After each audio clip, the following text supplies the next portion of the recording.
Hello everyone, I am Nikhil Verma and today we are going to discuss about the fourth module, which is factoring and forfeiting of the subject Indian Financial Services.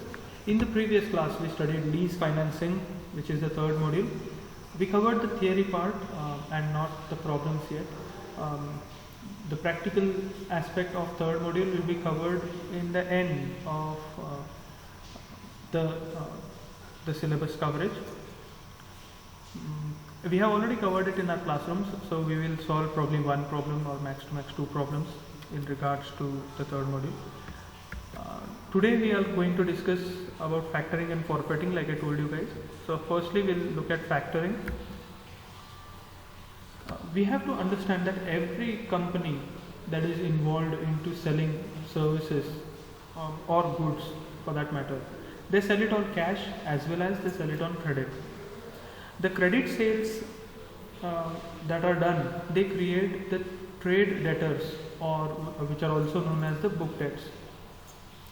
Collection of these debts is a very hectic task for the organization because debts accumulate, and without you realizing, you see that you have accumulated a lot of debts. Hence, these debts are sold to a financial institution called the factor. The factor collects the amount from these trade debtors and pays to the seller, that is the client. Therefore, in simple words, factoring means a continuous process in which the client transfers the debtors to the factor, and factor, after collecting the amount, returns it to the client. It is an agreement between the client and the factor in which the factor purchases the trade debts including receivables from the former with a condition that this is the most usual agreement that happens, wherein they agree to pay 80% of the total value of agreed debtors or the debtors that are taken over by the factors on the date of purchase, and the balance of 20% is paid after the actual collection is done from the debtors. There is a fee involved that the factor charges to the client. Therefore, factoring also acts as a method of financing the client from the factor. That means when you sell goods on credit, you run out of funds to maintain working capital requirements. So at those crunch times, factoring also acts as a method of financing for the company that has accumulated a lot of debts. The nature of service is like an agency by the factor, whereby the factor pays in advance and owns the debtors, which shifts the risk of credit collection from the seller to the factor. The risk of credit collection lies with the factor, and in some cases the risk is completely borne by the factors, but in some cases the risk is not borne by the factor. Depends on which type of agreement they sign. We'll move on from the definition. So until now, whatever we have seen, we understand that factoring is a financial service, that it is a contract between the seller, that is the client, and the collector, which is the factor. That the factor purchases the receivables, that is book debts, from the clients, collects and returns the payment to the client. Usually an advance amount of 80% is paid by the factor. I am using this phrase again here because this is the most common type of factoring agreement. 80% advance and 20% post collection. Next is the risk of collecting receivables is shifted to the factors. The company benefits from this because it shifts the burden, the risk of collection to the factor. Conversion of credit bills into ready cash. This acts as really good advantage for the company because the credit bills which you would have spent a lot of time collecting on, you get ready cash available on that, usually up to 80% if you sign up normal the standard factoring agreement. What are the objectives of factoring? First is to collect the credit. if you want to collect it as a company, you would spend a lot of time and energy in ensuring that you do that collection. So one of the objectives of factoring is to give it to the factor, to the experts to do the collection work for you. To avail finance, whenever you are in need of instant finance, you can sell your book debts and receivables to the factor, and you can avail finance. To monitor credit risk, if you feel that your credit risk is rising, you can liquidate those funds.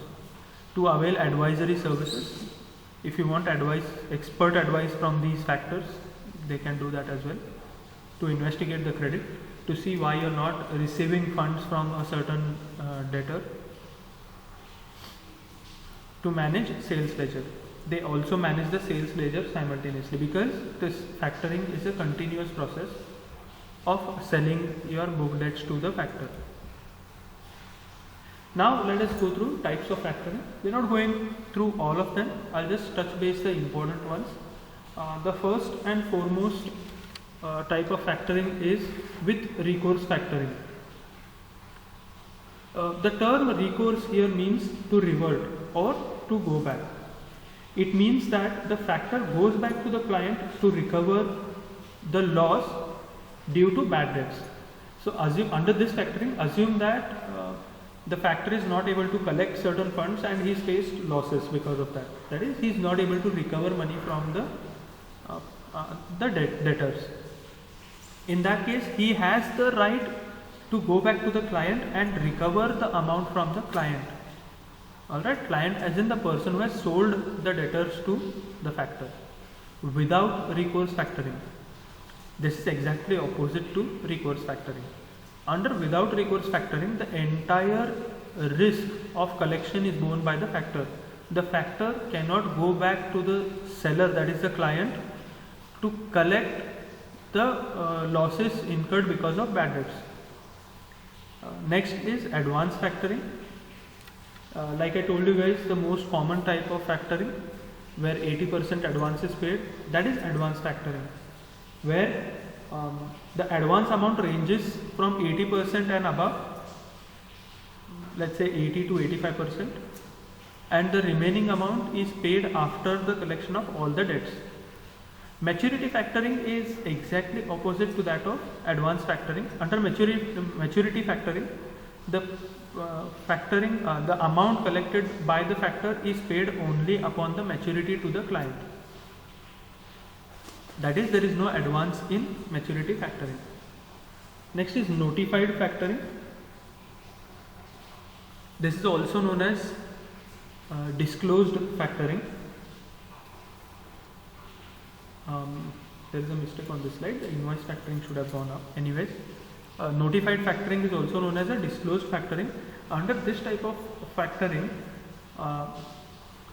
the client mentions the name of the factor on the invoice itself, on the bill itself.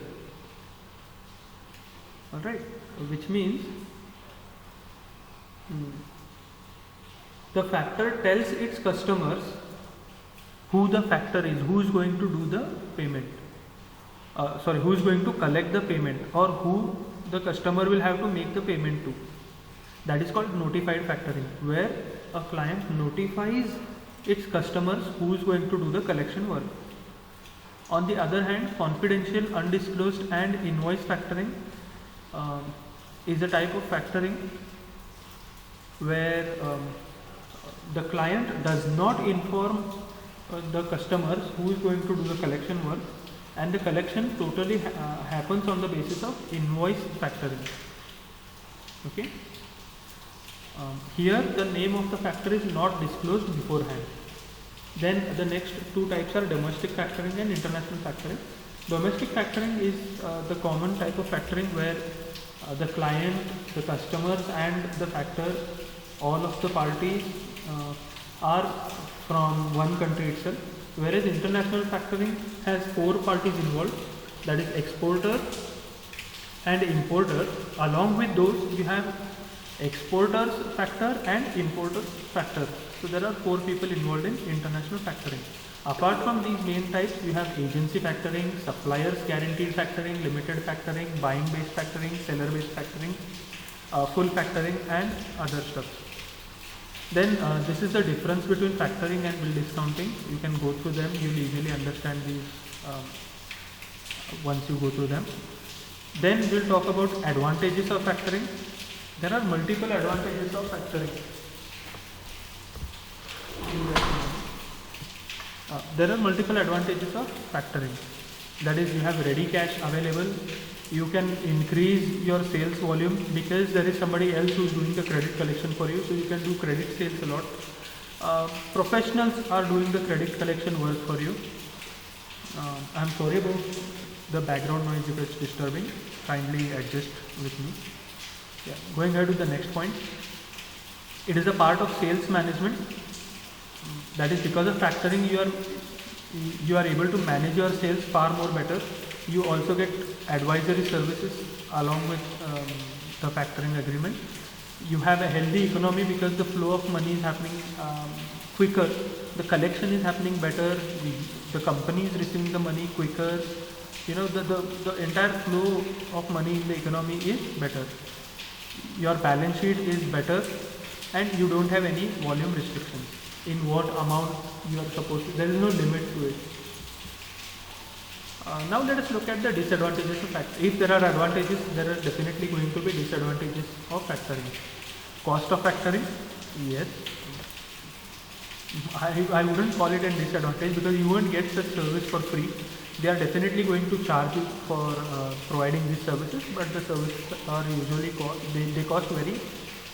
They are on the higher side. Then shortage of funds.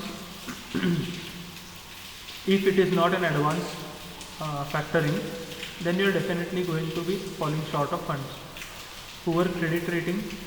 Your credit rating will be poor because of the bad debts that are going to accumulate. Loss of customer relationships. You are going to spoil your customer relations because of the credit collection that the factor does, because they are very aggressive. Factors follow a very aggressive method of credit collection. Lack of credit information. That is, you might not have a lot of information about the customers whom you are selling on credit, or you don't have absolute information about where your credit stands. You have to spend on stamp duty. Sometimes it is not suitable. No insurance of the credit that you give, and lack of evaluation techniques. Each factor will have their own evaluation technique. Each company will have their own evaluation technique. So there will be lack of evaluation techniques. That's it with factoring. Now let us look at what is forfeiting. The term forfeit means surrender of rights or to give something. Forfeiting is something that that is similar to factoring. We'll see how it is similar. The forfeiting part comes up only when there is an export that takes place. The exporter has to give up his rights over receivables to an agency. See, what happens is, if an exporter is selling goods on credit, and that money has to be collected. So the agency that collects the payment from receivables, such an agency is called the forfeiter. But after receiving the rights over receivables, it pays immediate cash to the exporter. So what exporter is doing here is, the exporter is going to export the goods on credit. There is one person who takes the responsibility of making the payment on behalf of the customer. So what the exporter does is, the exporter is going to forfeit, surrender the rights of the bill that he has to get an advance payment from the forfeiter. Let us see in simple words. Forfeiting is a form of financial receivables of international trade. Like I told you, it comes into picture only when there is an export. The financer takes all the risks and responsibilities involved in the collection of receivables. We'll move on from the definition. Differences also, you can go through it, they are very easy to understand. I'm going to move on to steps or process of forfeiting. See, it is a commercial contract between foreign buyers and the Indian exporter. This is what I told you some time back. Exporter gets commitment to forfeit bill of exchange from forfeiter through his banker and Exim Bank. So the exporter is getting a commitment beforehand to forfeit the bill of exchange from the forfeiter. The forfeiter is giving a commitment to the exporter saying, if you need any cash in advance, I am there I am going to forfeit the bill of exchange for you. The delivery of goods by Indian exporter is done to the foreign buyer. Importers banks collects debt instrument from importer and gives it to exporters bank. Then the exporter banks endorses debt instruments without recourse in favor of forfeiter through Exim Bank. And then what happens is the exporter's bank pays the amount of discounted bill to the exporter. Forfeiter submits bill of payment on maturity to importer's bank. So here the exporter gets amount in advance, and then when the maturity date arrives of the bill payment, the forfeiter is going to submit the bill of payment to the importer's bank. Importer's banker collects and pays it to the forfeiter. Advantages of forfeiting: an advance finance of 100% export value to exporter, because you get the payment in advance, well in advance. The risk of debt collection is borne by the forfeiter. The balance sheet of exporter becomes light. The current ratio and liquidity position improves because he is getting an advance. Yes. Exporter can concentrate on export business as his time is saved. The cost of debt collection is saved. And the exchange rate risk is shifted because the payment is received in advance. See, international market is a market where the rates fluctuate every day. So there is always an exchange rate risk associated in international trade. That risk is borne by the forfeiter. It provides medium and long-term financial facilities. Yes. It creates employment opportunities because there are multiple parties involved in this kind of a transaction. It creates employment opportunities. The documentation procedure is very simple. The advance amount can be, the advance amount can be applied to some other productive activities. Let us look at the disadvantages of forfeiting. There are very few, but let us just go through them one by one. More number of legal procedures and formalities are involved. Even though the procedure is simple, there are a lot of legal procedures and formalities. Lack of reliable data about importers' creditworthiness. As long as we are getting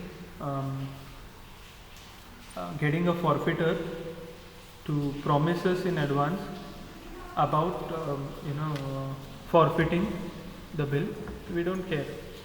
But there is usually a lack of reliable data on the importer's creditworthiness because it is international trade. High discount rates, since the forfeiter is bearing the risk of collection, there is discounting that takes place, and the discount rates are usually a little bit higher. Credit risk is shifted, but political risk is heavy. Fixed forfeiting rates are not available. That is it with me. This was the revision session of 4th module. In the next lecture, we are going to cover revision of 5th module, and then we will look at 1 or 2 problems. Thank you.